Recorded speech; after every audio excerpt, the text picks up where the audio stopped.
What's going on, guys? Welcome to the Scry Guys. My name is Barry. You can find me on TikTok as Otaku, and I'm joined today with... Hello guys, my name is Quest. You can find us on Twitch at Scry Guys TV and on Twitter. You can find me on Questing Beaver, and we are here to talk about some spoilers for D&D Adventures in the Forgotten Realms.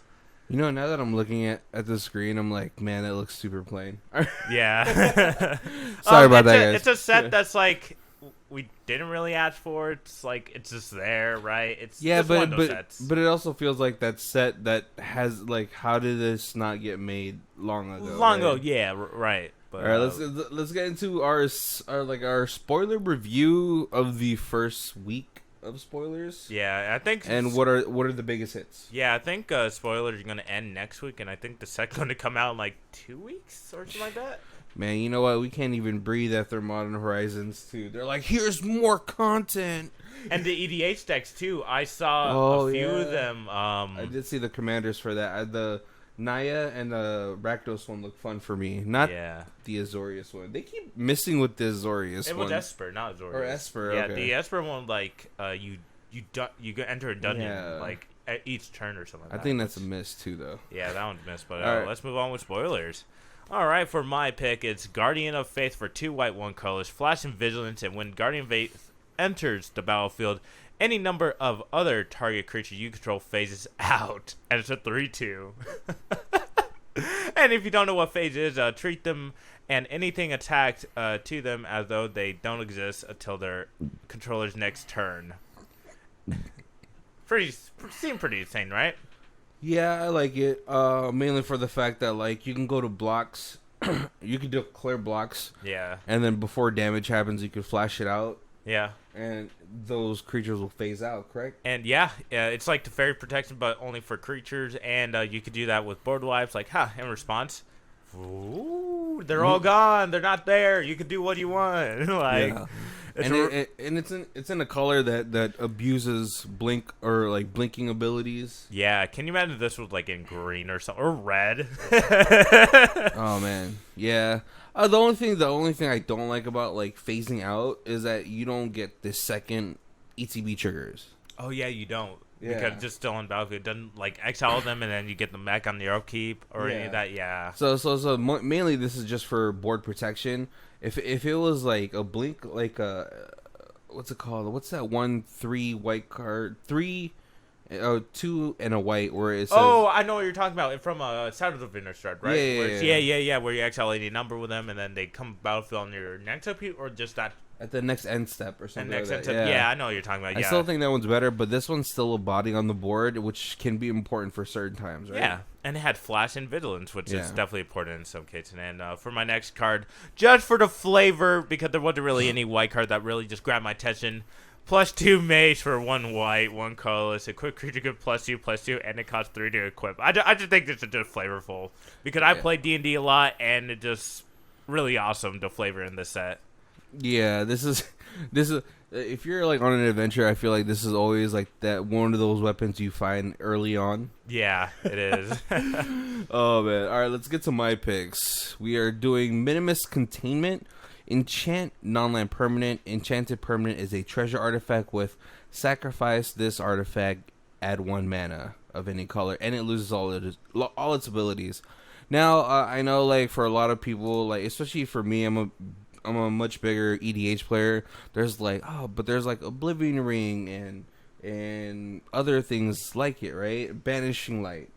But the fact that this says enchant non-land permanent is sort of what puts it on the same level. Yes, you're giving an opponent a way to gain net 1 mana. Yeah. You know, but yes, it's kind of like a 3 mana path to exile, but still the fact that it says non-land permanent, which means artifacts, enchantments, planeswalkers, equipments and all that stuff. It gives more than the downside. I know who's adding this to their deck when this card comes out. God, why is it 3 mana? Yeah, it's 3 mana. Well, Good old Zer. Well, no, because he doesn't play like stuff like Oblivion.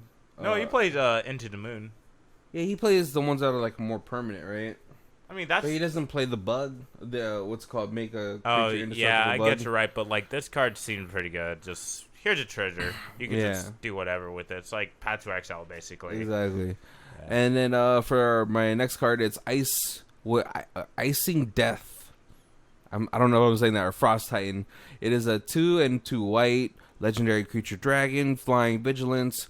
When it dies, create a Icing Frost Tongue, a legendary white equipment artifact token. With equipped creature gets +2/+0. Whenever equipped creature attacks, tap target creature defending player controls. Equip 2.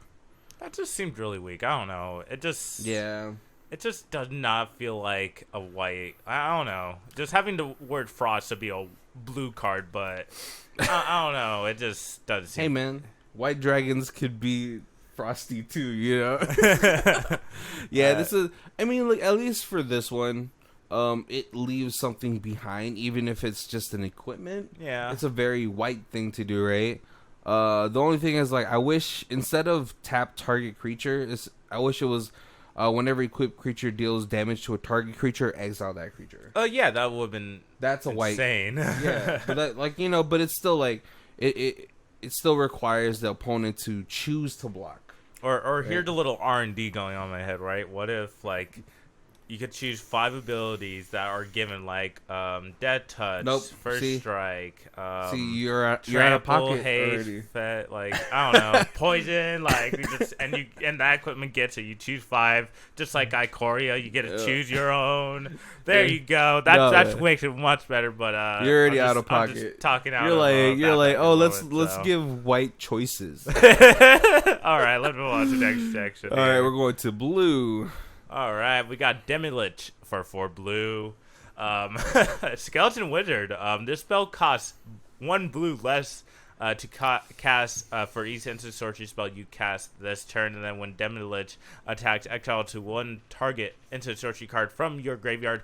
Copy it. You may cast the copy, and then you may cast Demilich from your graveyard by exiling 4 instants and or sorceries cards from your graveyard, in addition to paying its other cost. I think this card's busted, because what if like you have some like insane like spell in your graveyard, right? Let's say Enter the Infinite. Swing, I get a copy of Enter the Infinite. I'm gonna just draw my deck. Does Enter the Infinite not exile itself? No, it doesn't. Oh wow. Oh wait, Jesus. I don't think it does. Well, why would you want to do that? Oh, if it gets countered, right? Okay. Yeah.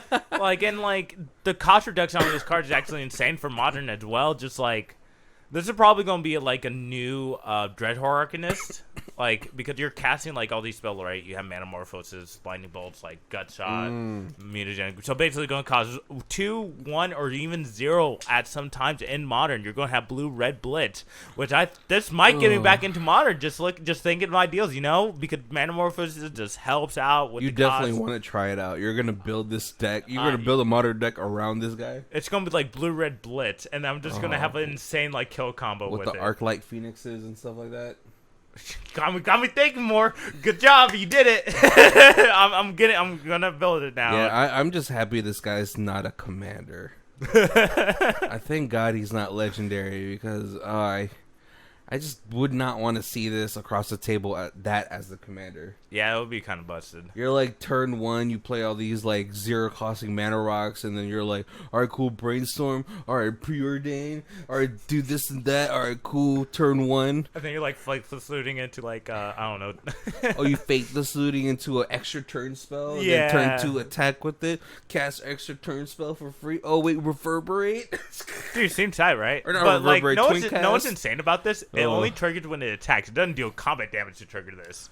That's even so basically combat tricks are like so good with him, right? You have lightning bolt in graveyard, like cool, kill that before like you go to block or anything of that like that. And then so he's like, gross. That's really insane. This is like probably the top card for me right now. I'm probably gonna pick up a playset so I can brew with it. Jesus. All right, let's move on to the Mind Flayer. All right, Mind Flayer is two blue, 3 colorless, and then when Mind Flayer entered the battlefield, gain control of a target creature for as long as you control Mind Flayer, and it's a 3/3. Yes, is this as good as what's that other one? Dragon Lord Silumgar? Not Dragon Lord Silumgar. There's also that one card that says whenever you target an opponent's creature with a spell or ability, you gain control of it. It's from Origins. From Origins? Yeah. I don't remember what it's. But it's like a huge creature in those What's that? What's that band commander that everyone hates? The tactician. The tactician. Band commander that everyone. Derevi.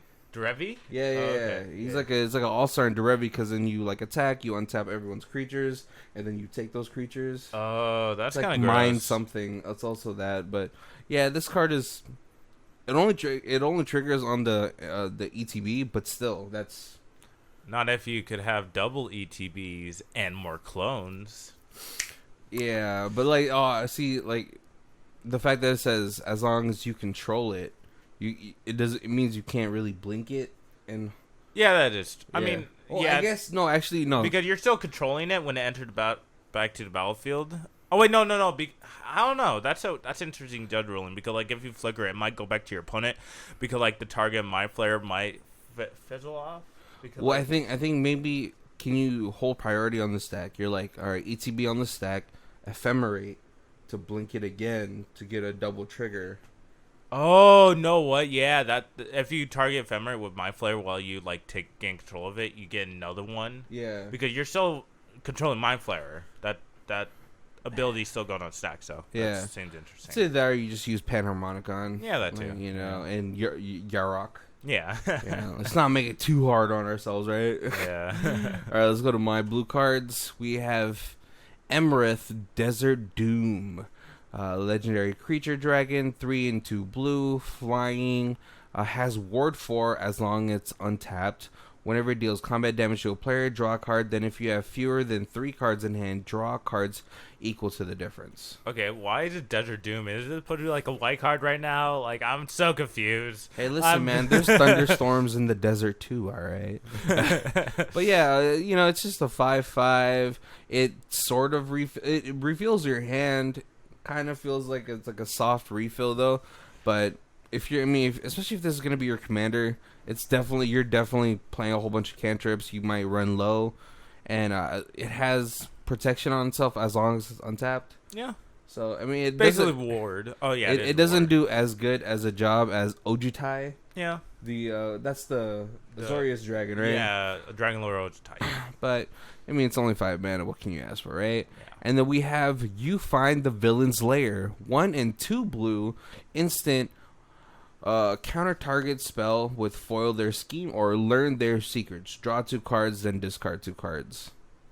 Seemed pretty good for a blue counter spell that if you don't need to counter it like right now, you could like dump in, just draw 2 and just discard 2, which is pretty good. Hey, like counter spells, any kind of counter spell with a modal feature on it, where it's not like what's it called, counter target spell unless they pay 3. Yeah, it's pretty good. I actually enjoyed this one. It's like Supreme Will, right? Yeah, but that's the one that says counter 3. You know, counter 3, or you do the other ability where you You look at top look- 4. and then keep 1, right? Yeah, which I do Yeah, enjoy. but I think this is a little bit better on that because Yeah. there's no stipulations of the pay 3, but yeah, I think Yeah. it's a pretty solid counter spell, which I Definitely. hate to say. Yeah, definitely solid. All right, let's All get right. to our next color pie. All right, Lolith, right? Yeah, Lolth. Loth, Spider Queen for 2 black, 3 colorless, a legendary planeswalker. And then whenever a creature you control dies, put a Lloyd counter on Loth, Spider Queen. And then for 0, you draw a card and you lose 1. -3 is you create 2/1 black spider creatures with menace and reach. And then -8 is when you get an emblem with whenever an opponent is dealt damage by 1 or more creatures you control. If that player lost less than 8 or more life this turn, they lose life equal to the difference. Seemed pretty good. The fact that this is in black, if you set this up right, you can get the emblem the turn it comes down. Yeah, like, yeah, it's true. Yeah, you're like, all right, cool. I have all these creatures. All right, I'm gonna Ashnod's alter them, or Yeah. Phyrexian alter. All right, cool. I'm gonna make 8. I'll swing at everybody for 1 apiece. Oh, but really, everyone's taking 8 damage. No, where that's going in? Belladross. Oh, that's gross. It's like all these little pests are really 8/8s. Yeah. Oh man, that's gross. I do like the 0 for the draw card, lose a life. Thank God this doesn't have a plus ability. Like it's already pretty strong. just because it counters on death triggers. It's almost like the Garuk, the Golgari one from Throne. Oh, yeah. Yeah, whenever those wolves die, right? Mm-hmm. All right, let's get to your next All one. right, Gelatinous Cube, which is 2 black, 2 colorless.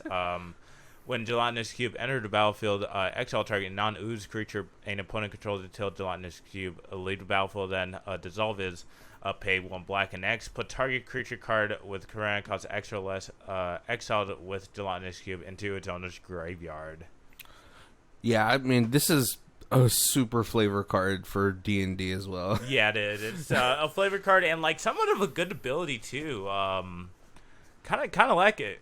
Yeah, but yeah, dude, this is just a 4 mana. What's that? Artifact creature that exiles a creature as well. I do not remember. Yeah, but I know what you're talking about. but you know what I'm talking about, right? Yeah. And then the fact that you could dissolve that exiled creature as well. Mm-hmm. So yeah, just a solid piece of removal. It sort of feels like also that wolf or that hound from Ixalan that destroys a creature when it enters the battlefield. Oh yeah. I mean, yeah, you're gonna have to like mana sink into it, but man, does this card seem good and limited? Let's talk about limited for a minute for all these cards. I think they're all great. yeah. So yeah, solid card, solid removal. All right. Moving on to your picks. All right, Baleful Beholder, 4 and 2 black creature beholder. When Baleful Beholder enters the battlefield, choose one. Each opponent sacrifices an enchantment, or creatures you control gain menace until end of turn. All right, I just want to know why you picked this card. Dude, for sacrificing the enchantment. Listen, black doesn't have a lot of D-story enchantments. Yeah, and even though this is it's their choice, I mean, for the most part, unless you're going up against an enchantress deck, everyone's gonna have maybe 1 or 2 enchantments on the field, right? Yeah. And you know what, Fear Ray, creatures gaining menace is so undervalued. It is. You know, I think I've seen a table where I think you got killed by Hydras getting menace. Yeah. I think I was next on the turn too. Yeah. Yeah, I think it's a solid card. I'm upset that none of the beholders are 5 colors. I mean, one of them is insane, but we'll probably talk about that one in a later video. But, Yeah. Yeah. Well, you don't like this card? Man. It's all right. It's just 6 mana. It's asking for a lot. It should also have flying. You're right. Clearly in the photo, it's floating, right? No. You see those like miniature legs? Those are his legs. No, man, that's just his juice, bro.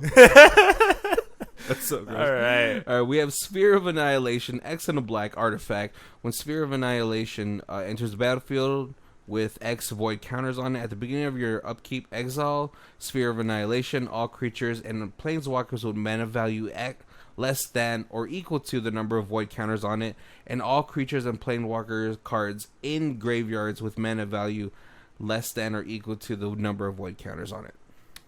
Wow. Yep, this is huge. I mean, you could destroy it in green, so I'm not too worried about it. Yeah, it's definitely a very soft piece of removal, only because it can get popped at any time before a rotation, right? Yeah. But the fact that it does it on the board and then does it on the graveyard. Oh, yeah. That's like the best part where it's just like, yeah, your graveyard's gone too. Get rid of all your creatures. Yeah, which, man, sometimes you look at your graveyard as like a second hand with a stipulation like, I have to get cards to access that extra hand. Yeah. But, yeah, when you take away someone's graveyards, especially like any of these, what's it called? The Gravetide decks or Baron decks. Mm-hmm. Or Nethroi, they're like, oh, I should just, I'm done. Like, there's no other plays for me, so. Even for Belladros, because I do just dump my hand, just get it back into my hand. Like, well, guess I'm done for today. Whoop. Yeah, there's some things that you can't help but like feel like it's helpless, right? Yeah. True. All right, let's get into our last color for the day. Oh no, we're missing red and green, I believe. No, we did. Oh no, yeah, we did. We got red. So we got Zoriel. Yeah, Archduke of Arvnus. Hypheness? I don't know. Kind of hard to read with the mace in the way, but it's 2 red, 2 colorless. Creature you control for a +1, right? Creature you control get +1/+0 and gain haste until the end of turn. And then 0 is create a 1/1 red devil creature token, and then when this creature dies, deal 1 damage to any target. And then -6 is you get an emblem at the end of the first combat main phase. Untap target creature you control after this phase that are additional combat. It's alright. Yeah, I mean, like, am I playing this over Fervor? Probably not. No, but it has Fervor, it has Seize the Day in it, and it has Tibble effects, which is for 4 mana. This is kind of good, right? Yeah, it's like the way I look at Planeswalkers, especially in Commander, is that they're just damage cushions. Yeah, that's true. Yeah. But yeah, pretty. If you can get to the emblem, awesome. But I feel like this only slots in specific decks. That is definitely true. But moving on to your next card is Wish for 1 red, 2 colorless, sorcery speed, and you may play a card you own from the outside of the game this turn. Oh, play! I thought it said put it to your hand. Interesting. Okay. Yeah, so you can grab lands from exile. That's interesting. Okay. Just in case you need it. So is it mono red lands? Mono red land deck. Let's go. But no, just grab like a Tabernacle. Like 1 second. Right. Standard. I mean, just imagine if this was during the days of what's it called, spectator seating or whatever, that red card. Oh wow. Or exiles card. So then, like, you could just get it back with Wish. Yeah. I mean, it's a lot, but hey, red doesn't have that much ramp, right? Yeah, you could I don't know what you could actually grab from. Like that's gonna be a judge room for a DH because that seemed kind of fun to play. Right. All right. Let's get to my picks. We have Delina, Wild Mage. Whenever Delina attacks, choose target creature you control, then roll a d20. 1 through 14, create a tapped and attacking token that's a copy of that creature, except it's not legendary and has exiled this creature at the end of combat. 15 through 20, create one of those tokens, roll again. Wow. Seemed pretty good. Yeah, too bad, this doesn't work with Crackstone. It doesn't. Thank goodness. Oh, man. But yeah, I think I think this is going to be a fun commander to build. You're just making tokens and really trying to push damage through as much as possible. Mm-hmm. That is definitely true. Next, we have Meteor Swarm, X and 3 red. Meteor Swarm deals 8 damage, divided as you control among X target creatures and or planeswalkers. So, at the least, it's a 4 mana, deal 8 damage to target creature or planeswalker. It's a pretty soft... It's going to be a really mana-hungry board wipe. It is. But, I mean, hey, sometimes you have nothing but mana in your hand, and you have trash in your hand, and you have at least one sort of board wipe to get rid of the most problematic creatures, right? Yeah, that is true. All and right. we are forgetting one red card, which is Exion, the treasure guide that doubles treasure. Oh. So basically it reads, if you create 1 treasure, create that treasure plus 1 more. So basically double treasures, and it's a 3/2. You should have put that as one of your picks. Totally forgot about that guy. I was not thinking, but all right, let's get to our last color finally. Yeah. All right, we got Circle of Dreams Druid, which is 3 green. Add green for each creature you control. Doesn't that remind you of something? Doesn't that remind you of a card? Yeah, it makes me want to sell that card to get a dual land and then just play this guy. Yeah, but no, this is just Guided Cradle on a creature, basically, which is kind of cool, but it's in elf colors. Just in elves. Like elves needed more mana, it's pretty insane. It's so stupid. Yeah, it's just a guy's cradle. That's an obvious choice for anyone looking at the spoilers, right? And then we have Process Innkeeper. Process Innkeeper is 1 green, 1 colorless. Halfling Citizen, which is kind of cool. When Prosperous Innkeeper enters the battlefield, create a treasure token. And then whenever another creature enters the battlefield under your control, you gain 1 life, and it's a 1/1. Amazing.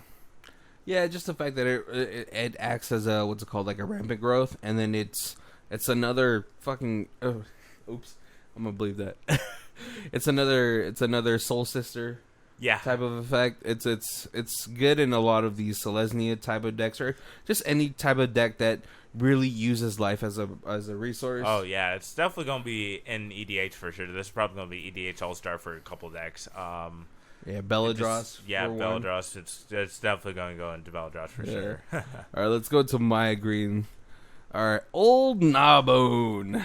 5 and 2 green legendary dragon. Flying whenever a creature you control deals combat damage to a player, create them and need treasure tokens. So basically with this card, right, if you grab like a quarter, right, you scratch a green off, it turned to red, right? What if this is a red mythic? What if this is a real red mythic, right, guys? Is this a joke? Really, this does really, like, that type of ability really should be on the red dragon. Yeah, it should have. Green didn't need this. I'm super glad, though.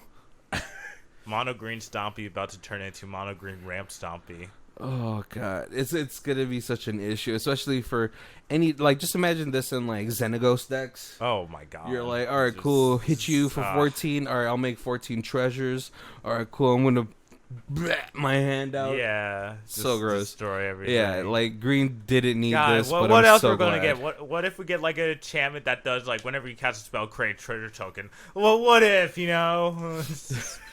There's already something like that, but or like, what if there's like the next set, it has just a blue, something blue. It's like whenever it deals combat damage, take an extra turn.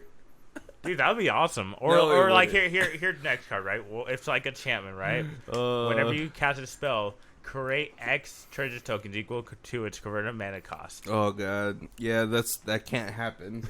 Like, we And all then know you that draw a can't card. happen. Yeah, exactly. You know we can't. Especially shut up. Let's move on to the All right. next card here. And our last card for the day is Instrument of the Bards, 1 green legendary artifact. At the beginning of your upkeep, you may put a harmony counter on Instrument of the Bards, 3 in the green. Search your library for a creature card with mana value to the number equal to the number of harmony counters on Instrument of the Bards. Reveal it, put it into your hand. If that card is a legendary, create a treasure token, then shuffle. Wow, seemed pretty good. It's like Eison. Yeah, it's awesome. Like, I mean, obviously at a certain point, it might get to a point where you can't search for anything. Yeah, you really can't. But still, any type of effect that's gonna let you tutor a card from your deck, whether it be legendary or not, you know, depending on the stipulation of creating the treasure token, it's still good.